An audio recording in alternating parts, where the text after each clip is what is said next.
Local programming on KRWG Public Media made possible in part by viewers like you. Thank you.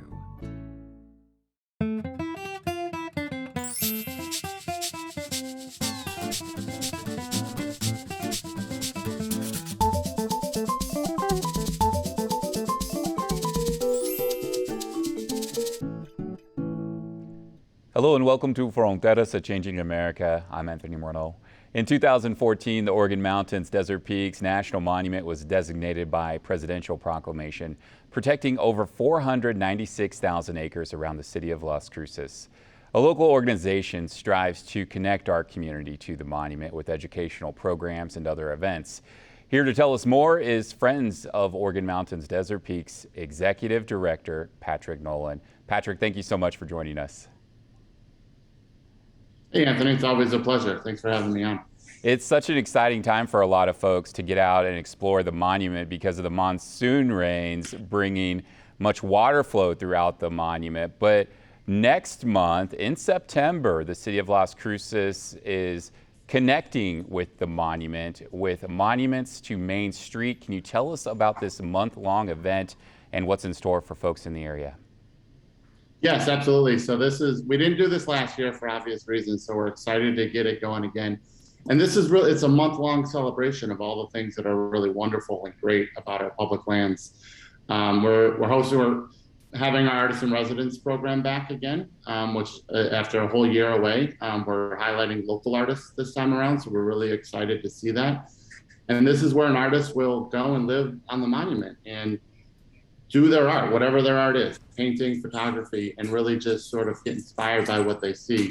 And so we're really excited to have that program back, and they'll do a community engagement project as part of that as well, where they teach the community something around their skill set, right? Whatever they do, youth, restoration work. So we're really excited. Artists in Residence is a cool program. We got Yoga on the Monument happening again. Always great to get folks out to do yoga on the monument there behind the visitor center. A number of hikes, so many great ways to really connect with the community and public lands during September. Well, a lot of supporters of the establishment of this national monument were voicing that this national monument, this designation, can not only protect many acres of land here in our region for the next generation, but also it could help our economy in the area. Can you tell us how the monument is making an impact on our local economy? Yeah, absolutely. I can tell you, Anthony, from the moment it was designated in 2014 to last year, we've seen a 300% increase in visitation to the National Monument. I mean, that is just through the roof, right? That's a lot more folks coming to visit. The Doñana Mountains, really interesting to see that in 2019 versus 2020, right? We all know what kind of year 2020 was. The Doñana Mountains, popular mountain bike spot, we saw almost 200% increase in visitation going up to the Doñanas, right? So folks are getting out there, folks are getting out on the monument, they're buying bikes, right? You can't find a mountain bike these days. They're really hard to find. All sorts of great things happening outdoor rec wise. The Arrowhead Center recently did a incubator program for potential outdoor rec businesses, right? So they're learning how to develop their program, learning how to develop their pitch, learning how to develop their business. And I think that's really what we're going to start to see a lot more of, certainly. Now, I've done some reporting on this over the years, and it's been really interesting to see these entrepreneurs really take advantage of the monument and the outdoors. Can you give us some examples of some businesses that have been able to thrive with this designation of the Oregon Mountains? Yeah, absolutely. I mean, I think the first one that comes to mind is certainly Oregon Mountain Outfitters. We know their story, starting in a garage, starting at the farmers markets, and now having 2 stores, one here and one in Albuquerque. And, there's a group called Outdoor Adventures that does, they'll do kayak tours on the Rio Grande, they'll do trips up to Caballo, bike rides, all sorts of really cool things. So we're starting, that base is happening, right? And I think that we got a long ways to go for that to really have the impact we want to have it in our community, but I think it's really starting to happen. Now, can you share with us what exactly your organization has been working on recently to help connect folks with the monument? Yeah, absolutely. Well, in early 2020, we launched our Moving Montañas initiative, which was an effort to get community youth out into the monument. And when we launched that in early 2020, we thought, okay, by the summer of 2020, we're going to be out and doing things. We all know how that turned out, right? So we relaunched again, a relaunch in early 2021. And it's just working in partnership with City of Las Cruces, Parks and Rec with their after school program, Boys and Girls Club with Las Cruces, the community school partnership with Las Cruces Public Schools. We do Thursday hikes with Lane Community Middle School, and we've also developed a public lands curriculum so that when we're out there with kids, talking about the Chihuahuan Desert and the uniqueness, and we're also talking about climate change, right? I remember growing up, we would talk about climate change, like the melting icebergs and the polar bears and all these things, right? Important and valuable. But I think what we can do here locally is really talk about the impacts that climate change is having in our own backyard. Like, how is the Chihuahuan Desert changing? What are the impacts on the wildlife? What are the impacts on habitat? What are the impacts on water sources? All these things, we can really bring this really critical work that we have to do around climate change. We can really bring it home, and I think that's a unique opportunity for us. Can you give us some specific examples of what may be happening with climate change in our area and the areas surrounding the monument? You're seeing a lot less grasslands, right? And when we're getting water, the ground can't hold it, right? As we're having this interview, we just saw massive flooding in La Union. It's just because the water's so dry, their vegetation isn't there to really soak up this water. And so we're seeing some of these more catastrophic rains. We're seeing flowers not bloom when they're supposed to bloom. We're seeing, there's this really unique species. It's an Organ Mountain chipmunk, endemic to the Organ Mountains. It's the only place you can find them. And there was a group that did a study on them, New Mexico State University grad students. And what they found is that their habitat is shrinking. They have less places to live. And I think what that puts the imperative, right, is to figure out why is that happening? What can we do to restore some of the Chihuahuan Desert? What can we do to make sure that habitat is there and healthy?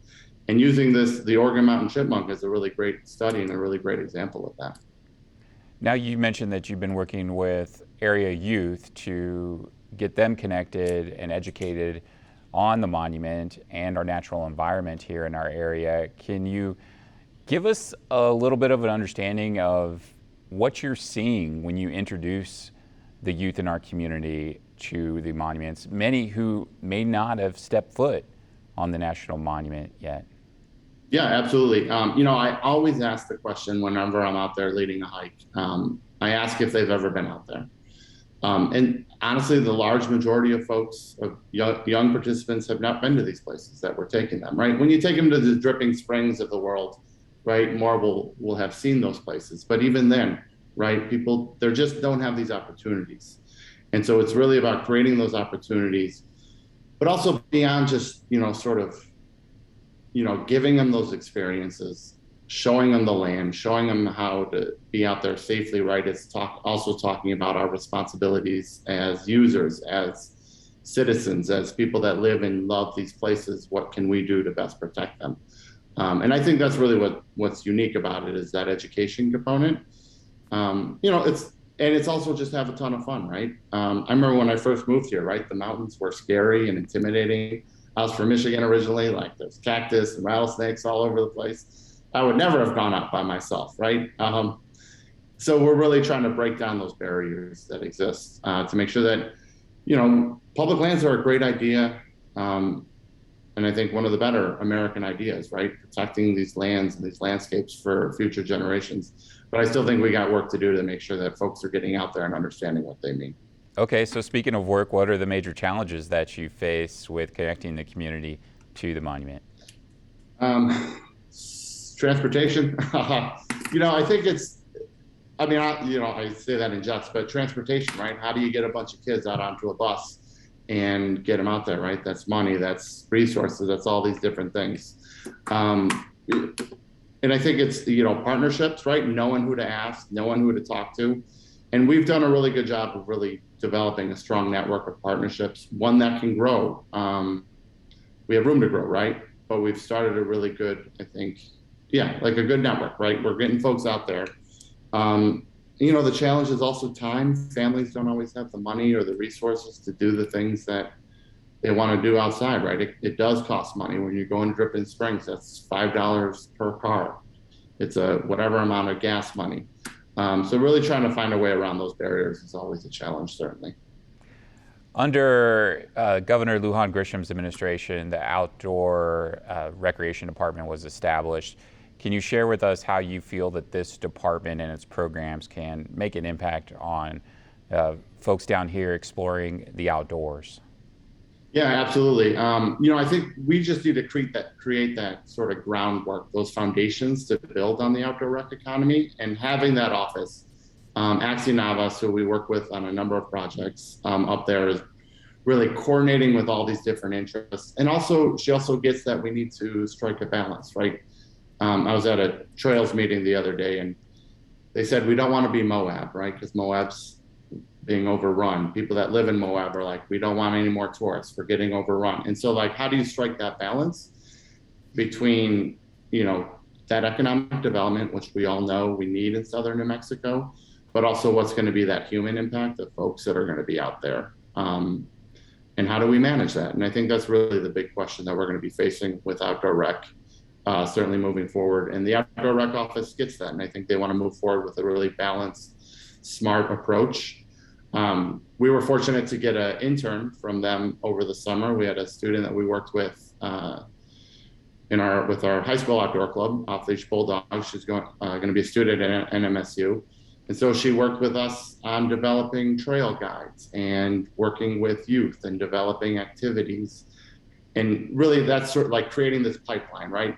Outdoor Rec understands that we need to create opportunities. The Office of Outdoor Rec understands we need to create opportunities for youth. And she had that opportunity, and she was one of 2 or 3, I think, outdoor rec interns that we had that were placed throughout the state. So it's a start, right? And that's where you got to go. The outdoor industry has been criticized for the lack of diversity within the industry. Can you share with us how you think your organization can make a difference in addressing that issue? Oh, yeah, certainly. Look, the last census figures came out. Doña Ana County has always been a majority Latino, Latinx community. And so the best thing we can do is work in our community.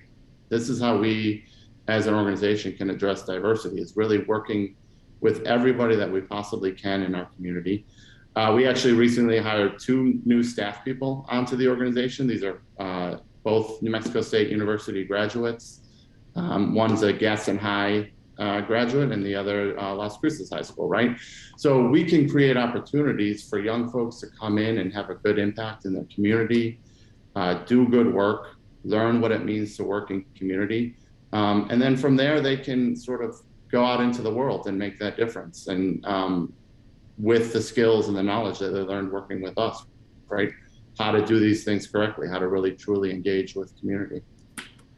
Now, the state of New Mexico, of course, has created the Outdoor Equity Fund to help fund some of these ventures, to help underserved communities get out and explore the outdoors through educational events. Can you share with us how you're using programs like that to help with the mission of making sure that the outdoors has a more diverse future? Yeah, outdoor equity is such a brilliant idea. Born here in New Mexico, born here in southern New Mexico, actually. It's a major champion, Angelica Rubio, Representative Angelica Rubio, City Councilor Gabe Vasquez, organization Nueso Tierra, really driving that outdoor equity that now we're seeing it in Colorado. I understand there's efforts in Michigan, and then there's also efforts around a national outdoor equity fund. And this is really unique, and it funds equipment, right? Like, so we've used outdoor equity to buy mountain bikes. Mountain bikes are really, really expensive. We can buy 5 or 10 mountain bikes. We can get that many more kids that experience learning how to be on a mountain bike, learning how to do all those things. Camping equipment, tents, sleeping bags. It funds those really expensive things that you also really need to have those good outdoor experiences. Now, when people have those outdoor experiences, how does it make an impact, especially to young folks in our area or people who haven't been exploring the National Monument in our area? Can you share with us some specific stories that you remember where you saw the light go on and people really be amazed by our outdoors here in southern New Mexico? Yeah, absolutely. I remember we were taking kids to all sorts of different places over the summer. We went to, at the time it was White Sands National Monument. We took them to City of Rocks. We took them to the Gila. We took them, of course, to Oregon Mountains Desert Peaks. We hiked in Prehistoric Trackways National Monument. And this was a young kid that had just moved here from Florida, I believe. And he looked at me and he said, "You guys have so many monuments here. It's kind of crazy and amazing." And I was like, "Yes, like we are so blessed with these public lands, these open and accessible, beautiful places that we can go to." And that always struck me, like this kid just came in and he just had no idea, right? What was here, what was available to him. And then we have our student, Sarah, who we worked through, the one that interned with us this past summer. As a student, she went to a meeting with, at the time, Congresswoman Xochitl Torres-Small to talk about public lands and why they're important to her, and why she thinks as a Congresswoman she should fight to advocate for those places.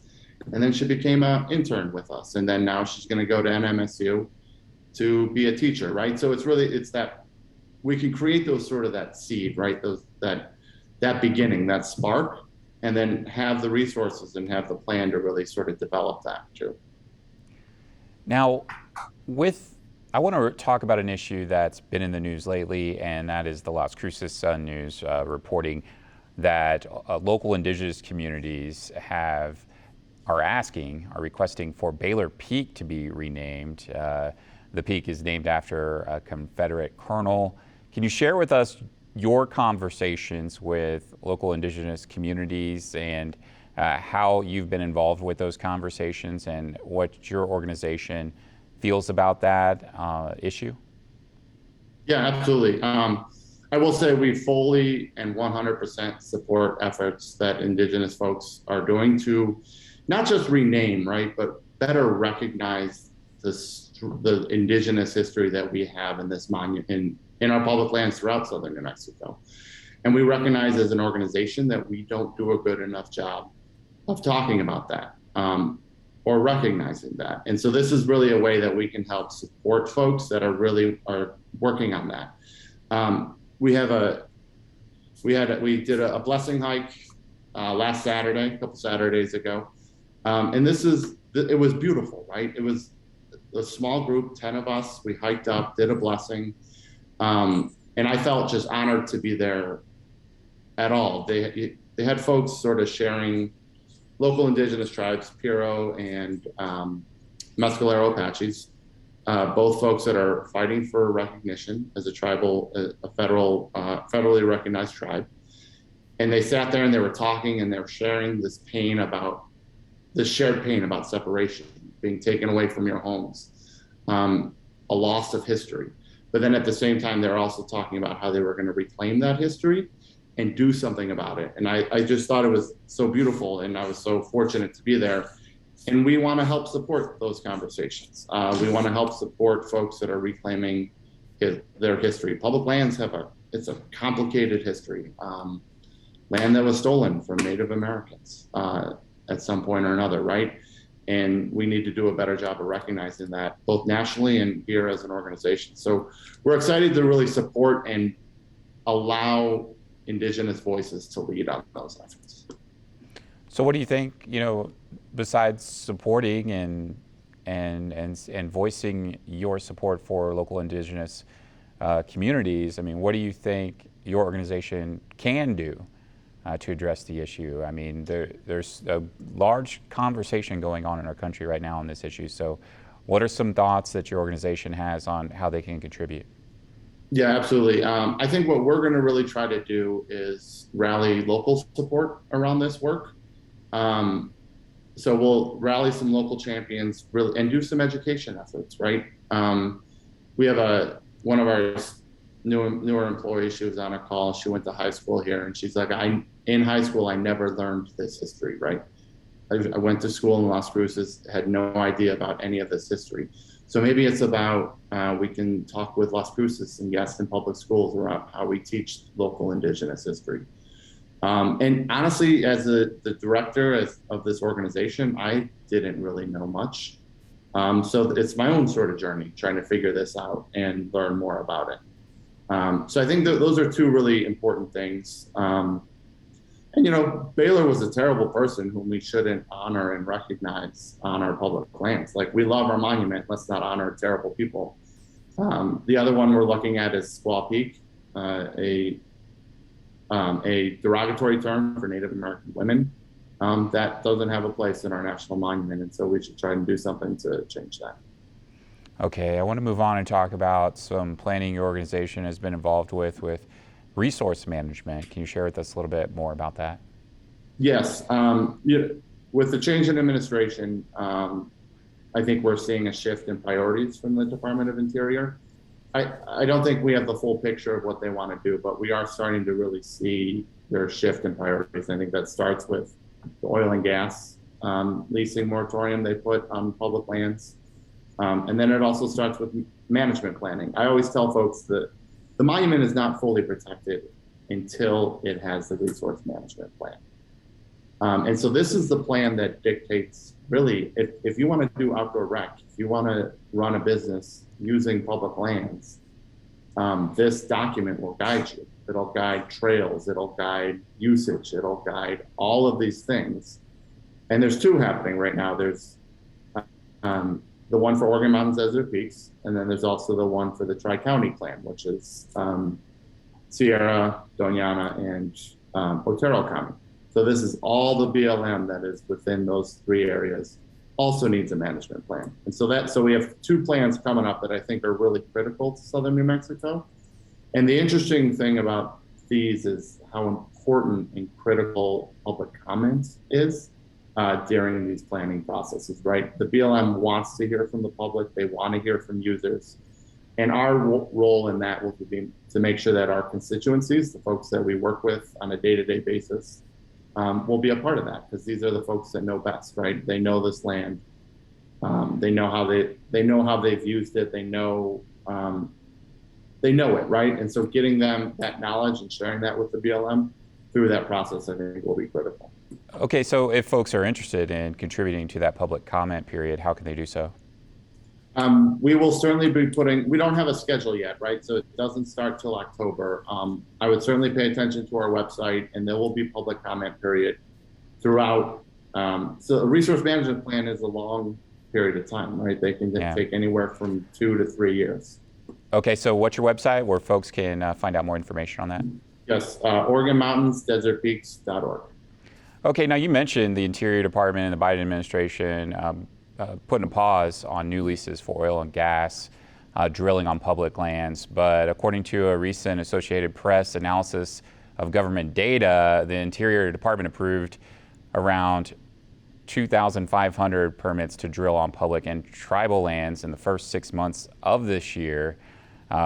Your thoughts on what could be the highest level of these drilling leases since the George W. Bush administration?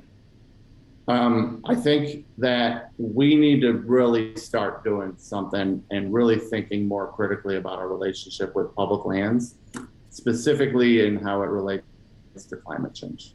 We do know that protected public lands will help mitigate the impacts of climate change. We also know that we need to move away from oil and gas. And we would push this administration as hard as we possibly can to do that. The answer is now. Like, we needed to start doing this stuff yesterday.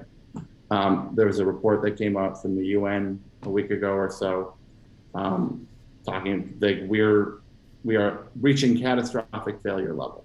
and in oil and gas on public lands, managing that better is a big piece of that. And so we certainly will push the administration to do better around those issues. Okay, now there may be some folks who are interested in learning more about your organization and events you have, especially coming up with the Monuments to Main Street in September. I want to give you an opportunity to let folks know how they can get in touch with you. You mentioned your website earlier. Maybe you can do that again, and social media. Yeah, our social media is friends at OMDP. You can find us on Instagram, Twitter, Facebook, all of those. And then our website as well, OregonMountainsDesertPeaks.org. You'll find all of our events, press releases, articles, good information. And then we will also be signing folks up for hikes at some point or another too. So that'll all be on there as well. Patrick Nolan is Executive Director of Friends of the Oregon Mountains Desert Peaks. Patrick, thank you so much for joining us. Thank you, Anthony. And we want to thank you for joining us for another episode of Fronteras, a Changing America. I'm Anthony Moreno. We'll see you next time. Don't forget, you can send us your thoughts about this program and others by email. You can email feedback@nmsu.edu. We always look forward to your questions and comments as well there. We'll see you next time.